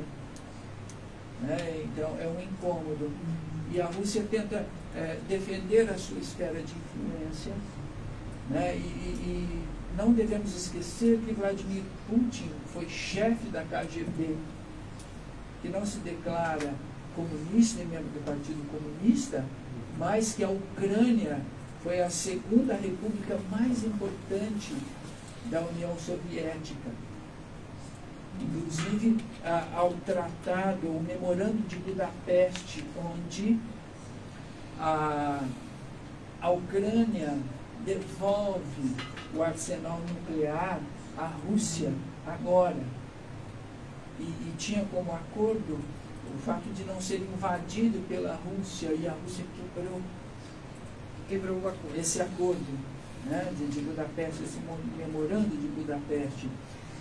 Então, talvez se a Ucrânia fosse uma potência nuclear, talvez esse conflito não ocorresse. Então, o que nós estamos vendo é esse embate pela hegemonia mundial. E aí entra a economia, o poderio econômico de quem manda, de quem... Porque a China agora está financiando a periferia, na África, Angola, por exemplo, através do yuan, não é mais em dólar. É o novo lastro, é o renminbi. Ou seja, a gente está falando de várias guerrinhas, algumas maiores em termos de potencial bélico, outras com menor potencial bélico, mas também de uma mudança das relações de poder econômico no mundo. É isso mesmo? Eu queria falar São assim, embates. Eu vou falar de poder econômico, eu quero falar assim, da confusão que está na cabeça das pessoas, porque a gente está acostumado a pensar assim, né? Uma guerra do capitalismo contra o socialismo, né? A gente está acostumado eu sou de uma geração que, né, os comunistas, né, os camaradas torciam até pela Rússia, quando era a Copa do Mundo, tem que torcer pela Rússia, então, pela União Soviética, né? Então isso está tudo muito confuso. Eu peguei um Uber esses dias, agora, essa semana, e o Uber falou assim, olha, esse Biden é comunista, né? E ele está contra o Putin, que está defendendo o povo, que é porque ele já acha que porque ele é, né, a favor do presidente, então é uma confusão. Tem hora que o presidente, então, eles defendem o Putin, tem hora que defende, né, o Zelensky, e não sabe se o que é comunismo, se é socialismo, se é, sabe? Então, assim, é um conflito muito grande pela forma como estamos acostumados a ver, né? Então, quem que é socialista e quem que é capitalista? Né? Então, dá para professar que o Putin tem algo ainda de comunismo, né? na Rússia, né? O Biden, né, é comunista, o que ele é, se ele está contra, sabe? Então, assim, dá uma confusão muito grande. Muitas pessoas estão perdidas nos seus discursos, nas suas narrativas, porque, né, aqueles que vão defender ainda, né, a Rússia, né, não sei com qual argumentos, né, mas não veem que é hoje a Rússia, né? O que é a Rússia hoje. E essa nova configuração, né? Na África, só assim, eu estive em Maputo, fazendo um trabalho lá, e a universidade estava construindo um grande centro de mandarim, né? E só tinha chineses. Eu vi hotéis, assim, eu nunca tinha visto na minha vida hotéis tão monstruosos, chineses, sendo construídos em Maputo. né? Então eles estão já dominando, né? Países da África, economicamente já não tem, né? Eu queria só lembrar, tem uma autora que claro que eu vou falar o nome errado, Xin Li Hui. Não vou saber falar o nome, uma chinesa, que ela fala das contradições do mundo atual para as mulheres. Ela fala, ao mesmo tempo em que as mulheres elas estão cada vez mais pobres do ponto de vista econômico, porque houve a concentração e as mulheres estão mais pobres, também as mulheres estão circulando mais pelo mundo e conseguem fugir das amarras dos seus países onde elas são mais desrespeitadas. Então, acho que a gente está vivendo uma contradição entre sou daqui, sou de lá, sou a favor disso, vivo os prós e os contras desse mundo que a gente está vivendo. Nesse aspecto, eu queria trazer para nós, ô Ju, coloca para nós De Cima Se Ordenou. É uma música das Deusas do Cerrado, que eu gosto muito dessas meninas da deusa. A gente pode tocar Deus do Cerrado, não cai. Aqui, acho bom esse negócio.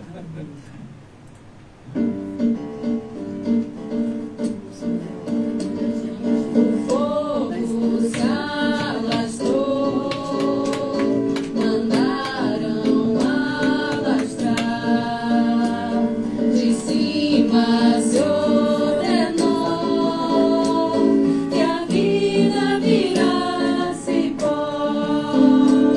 O fogo se alastrou, mandaram alastrar, de cima se ordenou,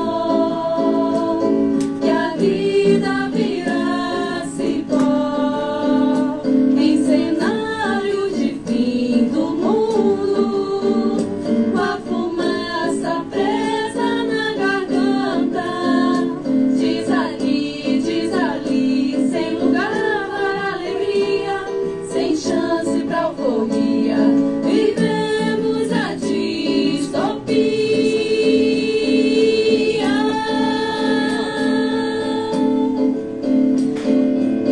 Artigo raro virou a sensatez, quando a vida não é arrancada, destrói a alma pela estupidez.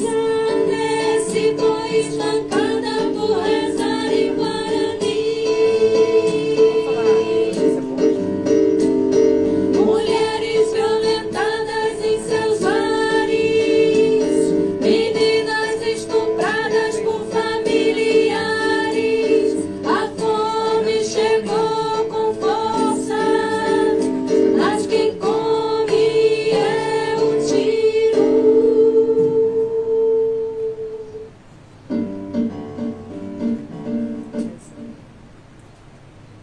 Os meninas, Deus do Cerrado, vocês chegaram na hora pra gente conversar, né? Que bom que vocês compõem, gente. O que vocês compuserem a gente passa aqui, porque daí a gente fica feliz ouvindo música, né, Francisco? Depois tem mais uma poesia depois, né, Ju? Não precisa ser agora não, já pode deixar no jeito aí. Qual que é o... Então, eu queria colocar uma questão aqui, assim, é claro, está em curso esse conflito, essa guerra na Ucrânia e outras guerras, né? Eu queria colocar aqui para você, Samuel, e para a professora também, Jaci, assim, já é possível, digamos assim, conjecturar sobre que cenário geopolítico vai se firmar nesse próximo período, considerando aqueles elementos que você já falou, né, da China, da Rússia, dos Estados Unidos, a OTAN, enfim, esses atores, né, o Império Norte-Americano, seu poderio enfraquecido, mas ainda com muita força, sobretudo força militar. Então, o que você, enquanto historiador, e a partir das suas leituras, você já pode vislumbrar, digamos assim, desse momento que nós estamos vivendo? A minha perspectiva é que nasça o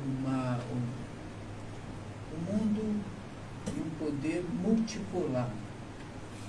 Ou seja, nós temos a hegemonia dos Estados Unidos com a dissolução da União Soviética a partir de 1991, o consenso de Washington, que é um consenso, basicamente é uma dieta, a privatização, por exemplo, né, é uma coisa que está no cardápio da dieta, né, do consenso de Washington. Então, nos anos 90, os Estados Unidos têm uma potência unipolar, exerce um poder, uma unipolaridade. E agora nós estamos vendo nascer um mundo multipolar. Né?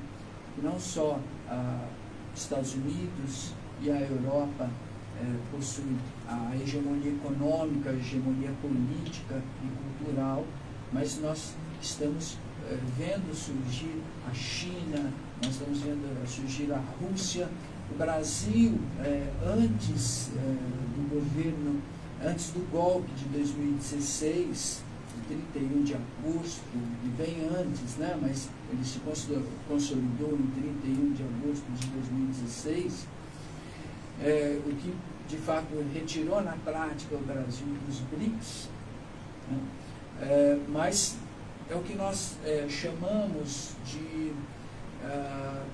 comunidade sul-sul, ou seja, é o sul global que se coloca em oposição à hegemonia estadunidense e europeia. Então, o fortalecimento do sul global, né, o fortalecimento dessa oposição, claro, que é um pouco terrível você concordar com a China e com o regime chinês, concordar com Putin, a sua política, por exemplo, 13 mil pessoas na Rússia foram presas por discordar da guerra, ao controle da mídia, da imprensa. Não podemos dizer que a Rússia é uma democracia em plenitude, né? São sistemas de governo, são governos reprováveis. Agora, se formos pensar com calma e cautela do ponto de vista pragmático, é bom que exista um sistema multipolar. Acho que talvez seja isso, né, que estava caminhando. O Brasil estava participando efetivamente de uma construção de relações sul-sul, não com a força que a gente queria, mas estava construindo essas relações sul-sul e outras formas de, né, por exemplo, fortalecimento do Mercosul, né, essas coisas, elas vão distensionando, né, o movimento contra a ALCA, elas vão distensionando. Mas só assim também, em termos, né, das identidades, a gente também usa muito esse conceito, né, de multiplicidade hoje, né? Então, também assim, ninguém quando vai olhar uma guerra já fica falando, não, é guerra, aquelas pessoas, todo mundo já quer saber qual é a etnia, qual é a cor, o gênero, como é que estão as mulheres, como é que não estão, se são os negros que estão sofrendo racismo ou não. Então, aquele sujeito único ali, ele já, né, ele está se desfazendo, né? Então, essa multiplicidade também, ela vale, né, para, né, pensar também o ser humano nas guerras, né? Que ser humano que é esse? Quem que está perdendo, quem que está ganhando, né? Como é que estão as mulheres, como é que estão os trans, acho que isso já faz parte desse pensamento também, menos, né, hegemônico, menos universalista. Né? Eu adoro as diversidades, eu sou apaixonada pelas diversidades. Eu queria chamar um Fala Aí, eu adorei o nome, eu gostei demais. Chama o Fala Aí das Madres Loucas. Érica, da Érica. Quer ver? Olha só. Olha. Eu me levanto. Da favela da humilhação, eu posso falar com uma poesia da Maya Angelou, que eu gosto muito, se chama Ainda Assim Eu Me Levanto. Da favela da humilhação, imposta pela cor, eu me levanto. De um passado enraizado na dor, eu me levanto. Sou um oceano negro profundo na fé, crescendo e expandindo-se como a maré. Meu nome é Érica Pedraza, eu sou artista visual há 15 anos na cidade de Campo Grande e em 2015 eu e uma amiga resolvemos criar uma marca chamada Madre Louca e nós começamos a fazer feirinhas com roupas customizadas.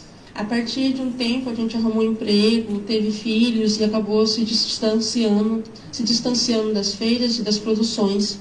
Em 2019, eu resolvi voltar com o Madre Louca em forma de coletivo, juntando mais mulheres. Hoje temos 22 mulheres, artistas, artesãs, empreendedoras. Estamos fazendo feiras pela cidade, a fim de empoderar, a fim de criar uma independência feminina, né? Bom, Estela, espero que vocês estejam nas próximas feiras, apoiem o nosso coletivo, siga no Instagram. E é isso. Muito obrigada, viu?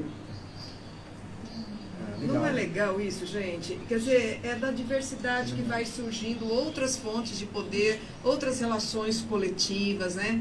É possível construir outras formas de sociabilidade. Eu acho isso maravilhoso. Vamos mais um apoiador, acho que está faltando aí da nossa federação. Da FETEMS, né? Federação dos Professores. São todos e todas professores e professoras. Vai lá, Ju. A FETEMS é hoje a maior entidade sindical de Mato Grosso do Sul, reunindo 74 sindicatos municipais filiados, mais de 25 mil trabalhadores na base, representando mais de 50% do funcionalismo público do Estado. Venha participar da luta e saber dos seus direitos. Só com a luta podemos garantir nossos direitos. FETEMS, Federação dos Trabalhadores em Educação do Estado de Mato Grosso do Sul. Em situação de urgência e emergência, quando uma agressão estiver acontecendo, ligue 190 e chame a Polícia Militar. Não se cale, diga não à violência contra a mulher. Esta é uma campanha do programa Conversê. Você está ouvindo o programa Conversê. Muito bem, mas aí um apoiador, uma entidade importante, né, que se confunde um pouco com a história da criação do Mato Grosso do Sul, a FETEMS, a antiga FEPROSUL, foi esse FETEMS, viu, professora? Então quero assim parabenizar toda... Eu sou da época do FEPROSUL. Você é da FEPROSUL? Eu era antes da FEPROSUL. Então, assim, parabenizar todos... muito mais novo que eu, gente. Quero parabenizar todos os meus colegas professores e professoras, nossas entidades aí de educação, o Sindicato de Base, a FETEMS, os colegas aqui de Campo Grande. Essa semana nós tivemos uma luta danada aí por direitos aqui. Digamos que nós ganhamos, mas não levamos. Mas lutamos e estamos aqui. Quero aproveitar, pessoal, olha, há uma agenda, Estela, nacional, isso da CNTE, para vocês que estão aqui, eu quero mostrar para todos os nossos, as pessoas que estão vendo nossos programas, que depois vão assistir, ó, dia 16 de março, Mobilização Nacional da Educação, tá bom? Então, aqui tem uma pauta mais específica que eu não vou mencionar aí, tá bom? Mas é isso. E a luta em defesa da educação continua. Agora, a educação sozinha não muda o mundo, mas sem a educação o mundo também não muda. E tem umas falas interessantes aqui na Estela, olha. Você lê do Jonas Cavalli, o que você achou? Olha que coisa interessante. Gente, eu queria primeiro dizer, Antônia de Maracaju, adoro quando você está assistindo, que eu sei que depois você vai dar um feedback para nós. O Jonas, na guerra os pobres são mortos, na paz os pobres morrem. Ou seja, a questão da desigualdade, ela é central em qualquer lugar, né? Os ricos também não morrem na guerra, a não ser que seja algo muito específico que aconteça contra um determinado lugar, né, em que os ricos estejam lá e não sejam avisados. Na bomba nuclear todos. Na bomba nuclear, né? E agora vamos ver o que vai acontecer. A Carmen, uma reestruturação da economia mundial está sendo construída, Galvão. As narrativas são muitas e temos questões em outras frequências pessoais girando na atualidade. Então, eu quero também dar uma boa notícia. Eu estou muito contente. Essa semana a gente teve uma vitória na Câmara Municipal de Campo Grande, que é raro, viu, gente? A gente não consegue ganhar muita coisa na Câmara Municipal de Campo Grande, não. Mas essa vez foi derrubado o veto do prefeito e realmente a gente vai ter a presença de assistentes sociais e psicólogos nas escolas em Campo Grande. Isso foi uma vitória imensa. Todo mundo sabe da complexidade que é a educação e a presença desses profissionais, sem dúvida nenhuma, vai compor de uma forma mais qualificada, de uma forma qualificada, o conjunto dos trabalhadores que já são valentes dentro das escolas. Eu estou muito feliz com isso. Com certeza. Foi muito bom isso. Olha, nós faltam 15 minutos, né? Você viu, passa rápido, Samuel. Eu pensei assim, meu Deus, 2 horas de programa, nós não vamos dar conta, mas olha, já está, Estela, 15 minutos. Mas se falta 15 minutos, tem que passar o Fala Aí da Glorinha, que está lá nos Estados Unidos assistindo, senão depois ela não assiste mais. Passa aí o Fala Aí da Glorinha. Nem sei o que tem no Fala aí da Glorinha. Edna, minha amiga, preciso que você repasse esse recado para a Estela e ao Chiquinho.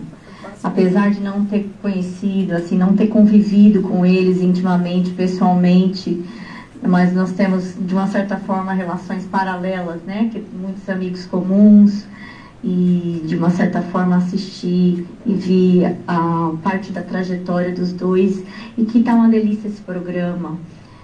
E eu vou te confessar que eu fico até meio saudosa, porque vários entrevistados até agora são pessoas que eu tive a felicidade de conhecer e de ter convivido por algum tempo. A Beatriz Almedinha Maia, uma delas, ai que saudade. E, enfim, tantos outros, Silvana Valu, o Vitor Hugo Samúdio. Hoje eu estou vendo, vou tentar assistir ao vivo a Jaci Curado. A Jaci, acho que teve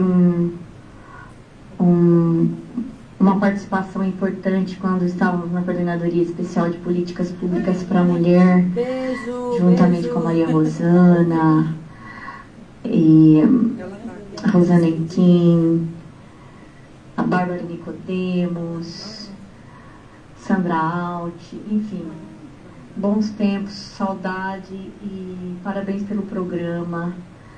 Aos entrevistados e aos entrevistadores, está realmente uma delícia.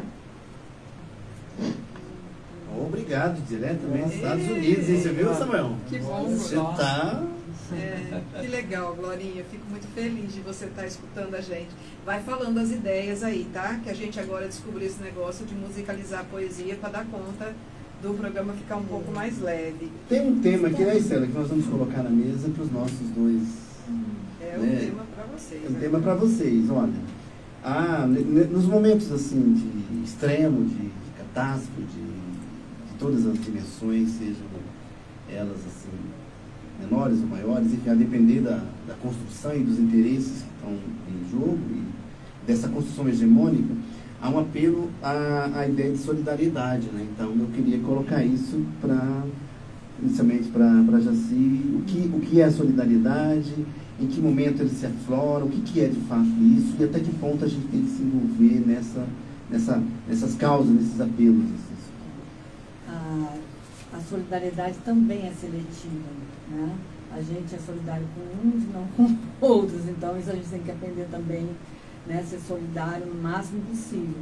Eu acho assim, eu estava aqui, queria até falar com vocês. Eu, quando fazia faculdade, na FUCMAT, teve a Guerra das Malvinas. E a gente fez uma reunião, e era um grupo de jovens, de esquerda, de diretório acadêmico, fez uma reunião, a gente discutia, chegamos a pensar assim, quem vai lá defender, né, as Malvinas do imperialismo? Todo mundo era mobilizado, a gente discutia ali, estudava, né? E também quando eu estive na Holanda, também passei por 2 guerras, fiz parte lá de movimentos, assim, entendeu? Ia na rádio falar contra a guerra, todo o movimento feminista. E eu fico pensando, o que aconteceu agora? Eu tenho visto muita pouca repercussão essa guerra no meio dos movimentos, por exemplo. Como um professor, o que você vai falar na sala de aula sobre a guerra? Né? O que as pessoas estão falando sobre essa guerra? Eu só vejo uma disputa de um lado e de outro, uma confusão, né? E às vezes, quando você vai falar de paz, parece que as pessoas acham que você é uma pessoa ingênua, né? Parece que é uma coisa banalizada, romantizada. A cultura da paz, realmente nós não temos. A nossa cultura é da violência. Né? Então, acho que defender guerra é defender violência. É defender quem defende violência, é defender quem defende a fome, quem defende o genocídio indígena, quem é negacionista, né, da vacina. Para mim, faz parte de um pacote, sabe? E a paz, para mim, eu vejo que é o contrário disso. Mas, infelizmente, as pessoas acho que estão tão sofridas, adoecidas com a pandemia, talvez, estão muito insensíveis, né? Não só com essa guerra, mas com tudo eu vejo, né? Coisas que aconteceram antes e nós, como, né, a gente fala, né, a nossa geração, a gente se mobilizava muito mais, talvez já estivesse se posicionando, né, em relação à guerra. Agora não, parece que até não pode falar da guerra porque é por causa disso, mas então da paz, né, eu acho que a cultura da paz ainda precisa ser construída, né, mas nós estamos quase que sozinhos nessa, né? A gente é bélico, os Facebook, tudo é beligerante, todo mundo é bélico, todo mundo quer brigar, todo mundo está com ódio, todo mundo quer, né, se debater. Quando a gente vai refletir seriamente sobre isso? Né? Porque a guerra começa nessas posturas também. O Mia Couto, eu tive com ele, né, no lançamento de um livro, ele falou, sabe, a guerra começa dentro de casa. Ela começa quando as nossas famílias começam a ficar desunidas. Foi o que aconteceu no Brasil, né, após 2014. Né? O Brasil hoje está dividido e isso é o terreno da guerra. Sabe? Então, acho que ser contra a guerra é contra todo esse tipo de coisa. Uma guerra que teria um terreno fértil. Fértil, está pronto. A coesão, o ódio está aí. Né? Então, ou ódio, violência, estupro, né? Destruição, ou a gente constrói uma cultura da paz. Tecido social totalmente destruído, praticamente. Né? É isso mesmo. Samuel, essa questão, né, que a professora já se falou, né, da cultura da paz, da solidariedade, como é que você vê isso nesse momento e qual é o sentido de tudo isso? A escritora e pensadora alemã Hannah Arendt, no seu belíssimo livro, todos são maravilhosos, mas há um que vou escolher em especial, que é As Origens do Totalitarismo, onde ela, num capítulo brilhante sobre a criação do antissemitismo, ela afirma que, historicamente, os povos de origem judia, eles não eram assimilados ao nacionalismo, ao pan-germanismo, porque a comunidade judaica é uma unidade cultural muito específica que não reconhece a nacionalidade, isso antes da criação do Estado de Israel, evidentemente. Desde a dissolução do reino de Judá, que era a terra prometida a Canaã, né, da Égera, da fuga do Egito. Mas, então, eles não se reconheciam. Os nazistas que chegaram ao poder em 1933, prometendo um milagre econômico, e esse milagre não veio, encontrou como saída a divisão da sociedade alemã entre nós e eles. Vejam, os judeus, nós estamos nessa situação porque os banqueiros, a elite econômica, de origem judaica, ela não é afeita ao nacionalismo,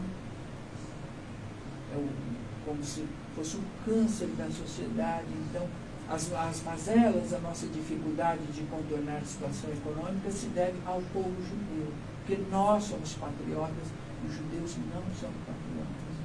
Então, esta divisão do qual a professora se refere, ela é estimulada nos tempos de tecnologia, nos tempos da internet. Eu não vou citar nenhum grande livro, há um documentário do Netflix que mostra isso, como isso é feito. Né? Então, que é uma estratégia fascista, nazista, com base na mentira, com base na ideia da divisão social, que é estimulada pelas redes sociais. O documentário se chama O Dilema das Redes. Então, a solidariedade, né, não é a sociedade da misericórdia, e há uma palavra que nós não falamos em lugar nenhum, que é a compaixão.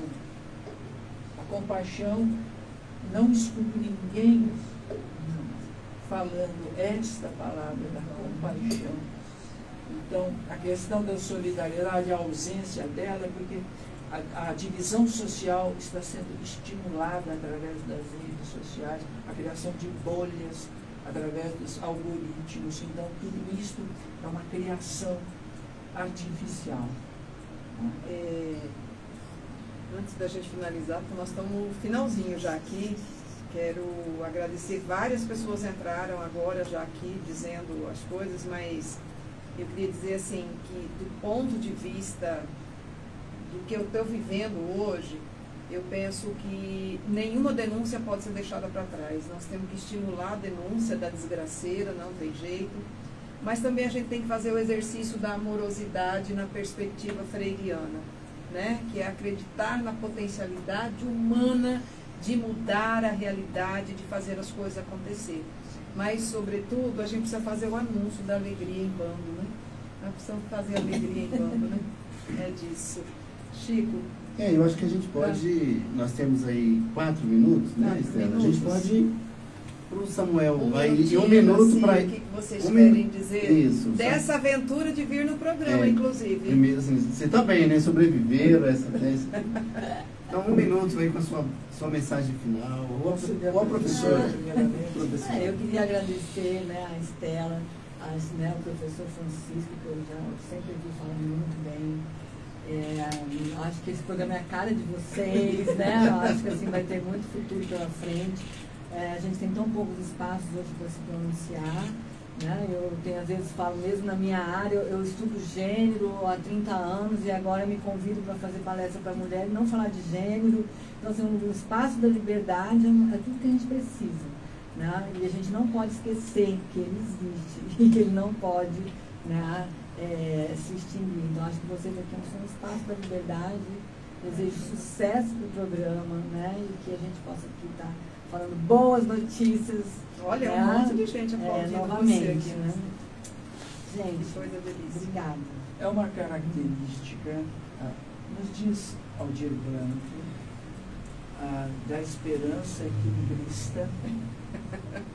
Né? Então, vai lá, se equilibra na sombrinha ali.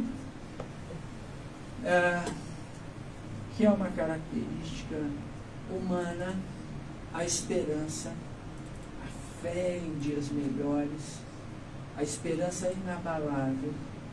E nós estamos vencendo. A boa nova é esta: nós voltaremos ao estado da civilização, nós voltaremos à civilização. Isto é só um stand-by, é o momento, né? Como dizia também Chico Buarque, vai passar. Vai passar. Vai passar. Amanhã há de ser outro dia. Eu também quero, assim, já faltam 2 minutos, eu vou gastar no máximo 1 minuto. Quero agradecer, assim, de coração ao Samuel, à professora Jaci.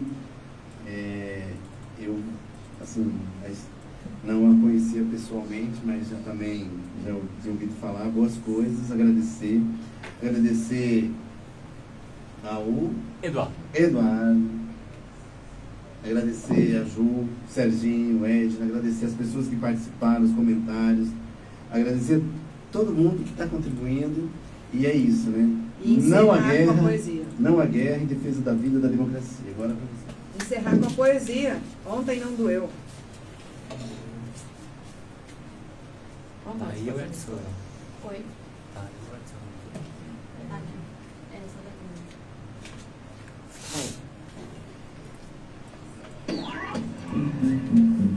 Você acabou de ouvir Conversê, aqui na sua web rádio Tribuna do Pantanal. Conversê, todos os sábados, das 16 às 18 horas. Oferecimento CUT, Central Única dos Trabalhadores, Sintes, Sindicato dos Trabalhadores em Seguridade Social, Sinergia MS e FEDEMES. Conversê. Ontem não doeu nem um pouco. Eu estava anestesiado pela perplexidade. Hoje já dói. E muito. São choros de crianças que não saem da mente. É a fome e o frio que castiga os corpos. É o desespero e o medo que maltrata a alma. Meu Deus, é a guerra, como sempre desnecessária, cruel e infame. Meu Deus, por que a guerra? Para os que sobrevivam jamais tenham paz? Deus meu, que será então da terra, das pessoas, dos espíritos, das luzes, dos sonhos? É a guerra.